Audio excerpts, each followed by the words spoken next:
ఇప్పుడు నేను చెప్పిన లెక్క అబద్ధమైతే నేను ఈ రోజే రాజీనామా చేస్తా నా ఎమ్మెల్యే పదవికి. నేను రేపు పొద్దున్నే వస్తా. బీఆర్ఎస్ పార్టీ ఆఫీసర్ నేను వస్తా. నేను చెప్పింది అబద్ధమైతే నేను పొద్దున్నే రేపు స్పీకర్కు రాజీనామా ఇస్తా. జూపల్లి గారు తెలంగాణ భవన్కి వస్తా అన్నారు. జూపల్లి గారితో చర్చించడానికి అన్ని వివరాలతో బీఆర్ఎస్ పార్టీ సిద్ధంగా ఉంది. కేటీఆర్ గారు ఇక్కడ వెయిట్ చేస్తారు. జూపల్లి గారు వస్తే శాలువా కప్పి సన్మానం చేసి బహిరంగ చర్చకు కేటీఆర్ గారి నేతృత్వంలో బీఆర్ఎస్ బృందం తెలంగాణ భవన్లో సిద్ధంగా ఉంది. ఇంకొక 5 నిమిషాలు చూద్దాం. ఇప్పుడు మమ్మల్ని పోనీయారంటే ఆయన రాడంట, మరి ఏం చేయాలి మేము? లేదంటే మీ టీవీ స్టూడియోలలో పెట్టినా ఆడికన్నా వస్తాం. కనీసం మీరు టీవీ స్టూడియో అన్న డిసైడ్ చేయండి, అక్కడికి రావడానికైనా మేము సిద్ధం, లేదా అసెంబ్లీ అయినా సిద్ధం.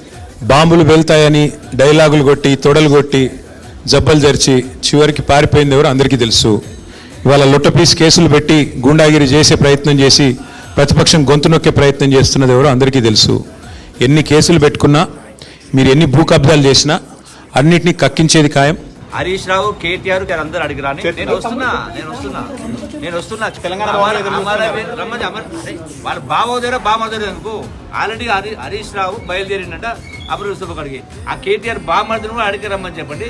నేను అక్కడికి అరగంట ఉంటా. నీకు దమ్ము ఉంటే, నువ్వు మాట్లాడిన మాటల మీద నిజాయితీ ఉంటే రా. నువ్వేమన్నావు నిన్న 8 లక్షల కోట్ల అప్పు జరిగిందని రుజువు చేయకపోతే రాజీనామా చేసిపోతా అక్కడనే అన్నావు కదా. రాజీనామా కాగితం తీసుకొని రా జూపల్లి. నువ్వు ఎందుకు ఇవాళ ముఖం చాటేసినావు? ముఖ్యమంత్రి తిట్టిండా? మొట్టికాయలు పడ్డాయా? లెక్కలు సరిపోతలేవా? భయమైందా? రాజీనామా చేయవలసిందని ముఖం చాటేసినావు ఆ జూపల్లి. ఇవాళ జూపల్లి కృష్ణారావు ఇవాళ దొరికిపోయింది. అందుకే ఇవాళ ముఖం చాటేసి ఇవాళ తెలంగాణ భవన్ కు రాకుండా ఆ గన్పార్క్ దగ్గర పోయి డ్రామాలు చేస్తా ఉన్నా. నేను ఇప్పుడు కేసీఆర్ ను ఈ రోజు నేను రమ్మని పిలుస్తున్నా కేసీఆర్ ను. సరే, ఏం కొప్పలు మునిగిపోయి మించిపోలే కదా. ఇప్పుడు చెప్పండి అంటున్నా. హరీష్ రావు వాళ్ళ మేనమావ గారి దగ్గరికి వెళ్ళి, కేటీఆర్ వాళ్ళ తండ్రి గారి దగ్గరికి వెళ్ళి, మీరందరూ మైకులు నుండి నేను ఇప్పుడు కేసీఆర్ను ఈ రోజు నేను రమ్మని పిలుస్తున్నా కేసీఆర్ను. ఈ చేతగాని వాళ్ళు సవాళ్ళు ఎందుకు వేయాలా? సవాళ్ళు ఎందుకు విసిరాలా? ఎందుకు మాట్లాడాలా గొంతులు పెంచుకుని? ఒక మంత్రి ఏమో తెలంగాణ భవన్కి వస్తా అంటారు, పారిపోతాడు. 3 మంత్రులేమో రండి గన్ పార్క్ అంటారు.